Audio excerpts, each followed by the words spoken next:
Continuing on from the last video, you may recall that we put the sunflowers out. Well, that's in the main potato bed, the main crop. So save any spillage, the problems I had last year, what I've done is put some barrier netting all the way around. I'll just show you. The netting surrounds the complete bed there. But you'll see this first compartment, it's sectioned off down there, and that's because these are the Charlottes, which are the second earlies, and they'll be out first, so the bed will be empty. And in effect then I'll just be able to undo this netting here, back up to there, and then this bed will be free with the main crop potatoes in there still enclosed, and hopefully the sunflowers.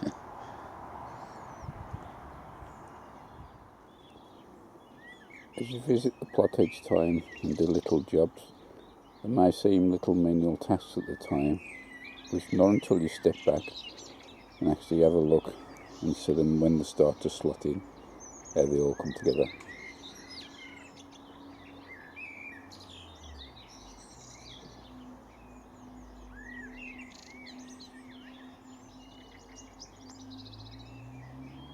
This afternoon I've been out enjoying the sunshine, doing a bit of therapeutic weeding on this bed, and it took a good probably 2 hours to get the weeds out, or most of the weeds I could. In the end I've ended up planting 2 rows of beetroot. The variety is Bolt RD, and there's about 24 plants in there. Also I noticed on the peas there's a few pods starting to appear. I don't know if you'll be able to see through the netting or not. That's the Kelvin Wondering, and hopefully within the next week or so we should be harvesting those. The 2 gutters of first green shaft, as you can see, were sown on the 26th of 5th. It's now the 31st, and already we've got a few starting to poke their heads up. The last few days we've seen welcome rain appear, and it's done the ground quite a lot of good. However, what came with it was quite strong winds, and a few of the plants that have been planted out have took a battering, none more so than the asparagus. I've staked the big spears now. I should have done this earlier, but I never got round to do it, and consequently quite a few got broken off. But I think they'll be alright. I'm going to start planting the hanging baskets up now, which is a job I should have done quite a long while ago, because the begonia combs have actually, most of them are in full flower. I'll just show you this. This is a basket from last year that I'd left outside. It's been in the winter, whatever we've had, and apart from that wind you can hear now, it's turned up like that. However, because I'm going to change the liners, I'm going to try and get that out in one and put it in a spare basket that I've got. These are all the begonias waiting to go out in the baskets. So I potted these up into 3-inch pots, put them into the greenhouse, and it's amazing how quickly they do come on. Once I've emptied this basket, I'll be transferring the contents of that into it. You may wonder why I'm doing that. Is that I've got these baskets here are better quality, and I've also bought some artificial grass liners for them, you may recall from the last video. So I'll just clean that out first. I'll just show you these as well. These are just bits of 6-inch soil pipe, chopped off about 1.5 inches thick, and they make excellent stands or baskets while they're prepared in it. So that's it in the new basket. Fortunately, it just lifted out completely and slotted in. Couldn't have gone much better. Okay, the basket liner is going to make its debut. Because it's divided into 6, I'm going to be, I'll pop it in and I'll move one forward, one back, one forward, alternate like that. So also just have a look how it looks. First forward, back, back.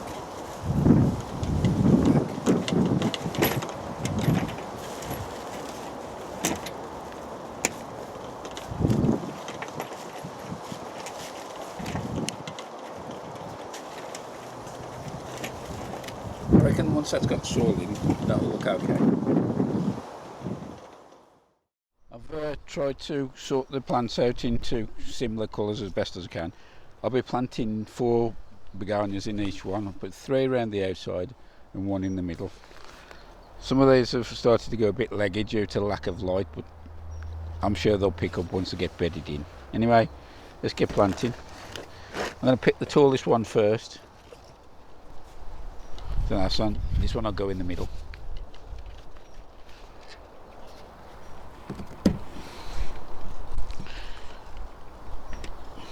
The basket's turned out quite nice once it's full of soil and filled around pushed into the sides.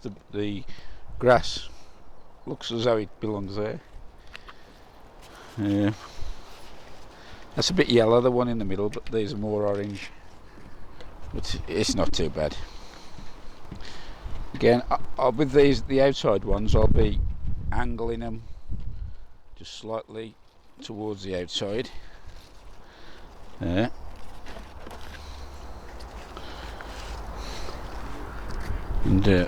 I'll try and work out to get them equalish. If that's a word, is that a word? I don't know. There we go, that's about it. So just pop a little hole there, lean it over the side, firm it in, and just put the last one in.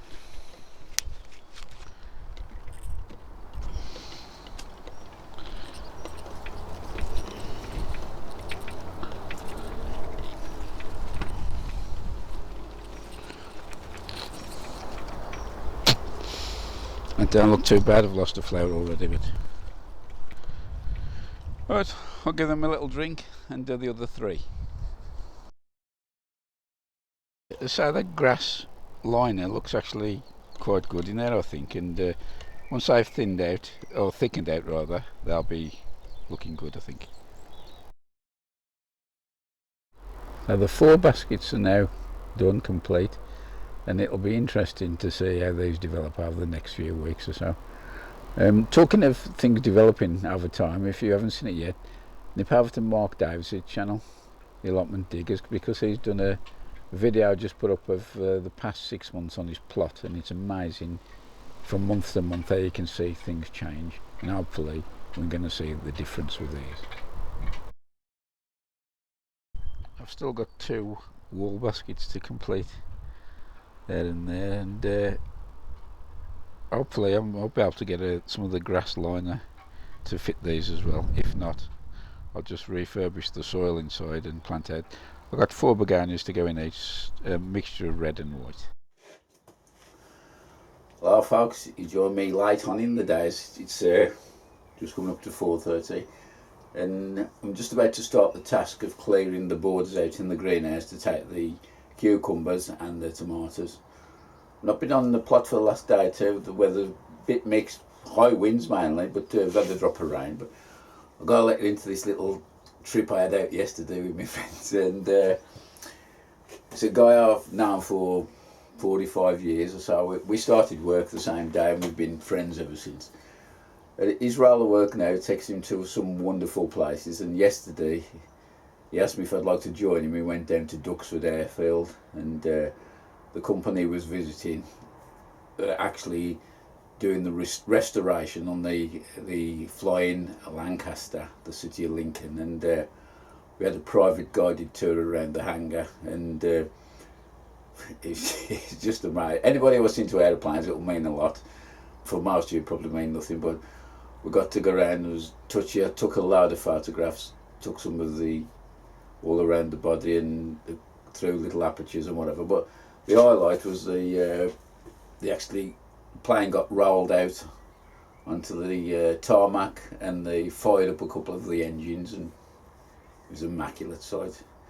So I'm still on a bit of a buzz about that was great. Anyway, back to the allotment. As I say, I'm clearing the boards out. I've got to I'll do a mix, which I always use my perlite in the soil for the cucumbers and tomatoes. I've just been up to my local allotment shop. You may recall 3 or 4 episodes ago I was up Sandy Lane, All Seasons, which is run by Chris and Linda. I've just been up there, and while I was there, I'd like to give us a mention to one of the viewers who actually was in the shop, and he's a really nice chap, a chap by the name of Roy. He actually said he watches the programme, and it's great to meet him. And Roy's gone through a few health issues just recently, but he's on the way back, and gardening's doing the long thing to get him back onto the rail. So all the best to you, Roy. Thanks for watching, and happy gardening. Anyway, that's the perlite, what's got to go in. I'm going to still start by clearing the borders out. You don't want to see that because there's rubbish and junk everywhere. Once I've got that down, I'll put a bit of 6x in the borders, dig that in, and then we'll crack on from there, but that might be tomorrow. Anyway, I'm going to start. I'll just quickly show you the border as it is now. I've took the weeds out. There's just surface weeds basically on the top, and they've pulled out quite easily. And you might be able to tell from this video or not, I'm sure. I've just given it a little light dusting on the top with the 6x manure. Now this will be hoed into the top few inches just to freshen the soil up. So the soil border is mainly used as support for the buckets which I grow the tomatoes in.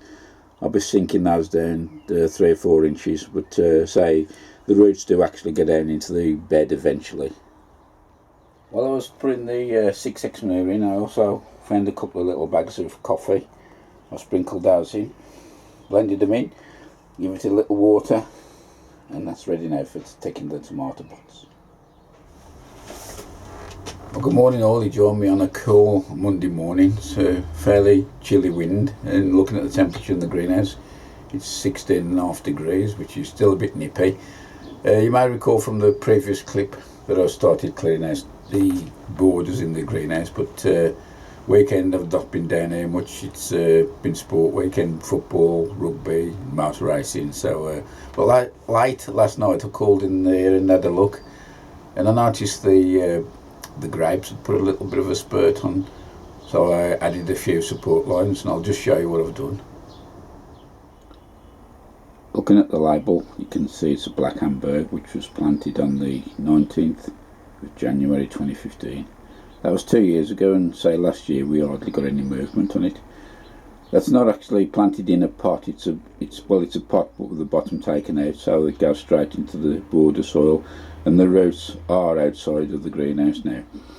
That there acts as a bit of protection for any stuff which is planted within the greenhouse border, so it doesn't get damaged and the roots knocked about. But looking up in here, as you say, it was quite a surprise when I looked up and I saw for the first time we've actually got bunches of grapes appearing. And so with that in mind, I decided to fix 2 straining wires across the greenhouse, and I'm just going to train 2 rods which will hopefully reach the length of the greenhouse, possibly this year, I'm not sure, but anyway, that's the plan. This bed here had a good covering of horse manure in the autumn. It's rotted down quite nicely. I just emptied a few of the old tomato pots in. As you can probably see some of the perlite in there. Once this is done, just lock the other bed. I'll give it a little dressing of 6x manure, maybe some bloodfish and brown. Then it's ready to take the tomato plants.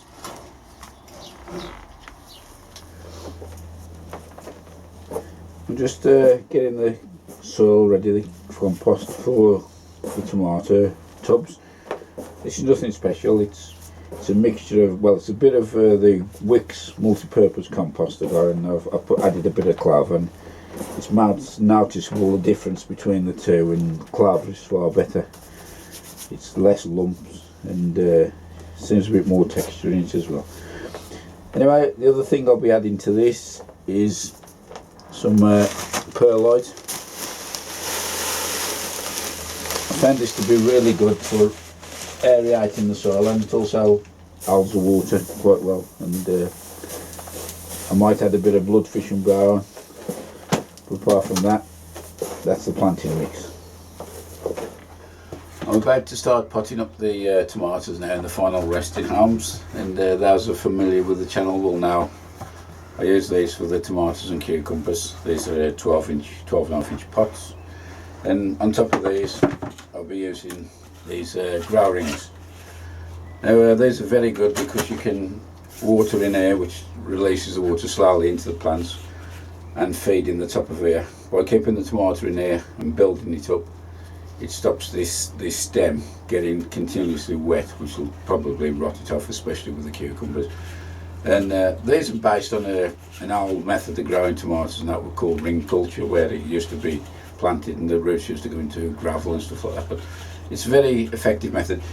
There's a couple of models of these out on the market. As you can see, these are slightly different. This one here had like a spikes stuck out the bottom for the water to drain through. Now, from personal experience, I found that these actually blocked up and restricted severely, and sometimes stopped it completely, the water draining. So what I ended up doing is getting a little small junior hacksaw, cutting them off, and I'm not sure we'll actually put about an 8 or a 10mm hole through. I'm not sure if you're about to see those, but that, as it is now, works perfect. And this model version has the holes already in, and as I say, they seem to work fine. Anyway, time to pot on. I fill the pot with compost up to just level with the inner lip before I fit the grow ring. I'll place that on top, roughly central, try and get the gaps similar all around, and just lightly press that down until I can see the soil touching the drain holes, and that's all you have to do with that. What I'll do then is make a little depression in the middle just to take the plant, and in this case it's a Alicante, the varieties, and I'll lower the plant into there and top the compost up to about an inch below the level of this for inner ring, and that there leaves a reservoir for the feeding, but the main watering will actually go into this part here. That's it in situ at the moment. The pot has been sunk about 2 or 3 inches into the border, so hopefully when the roots go down they'll spread out into the border soil and get the nutrients out of there as well. I've watered in the top of the ring just to settle the plant in, get all the air out, and so the usual method of watering, just straight into the reservoir, and it'll slowly drain into the pot.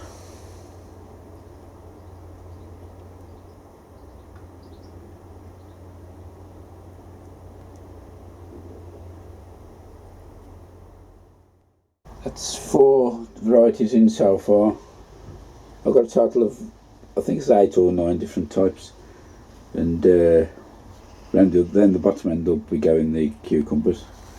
But so far it's Alicante, one called Panoi, which I've never grown before. This one here is Ox Heart, and bringing up the end there, quite small at the moment, is Super Sweet 100. Well, that brings another one to a close. In the meantime, I'll carry on, finish planting in here, and in the next episode you'll see it all done, hopefully. Plus we've still got sweet corn to go out, celery to go out, what else, courgettes. There's still quite a lot to do, so we'll see you in the next episode. So until then, all the best, bye for now.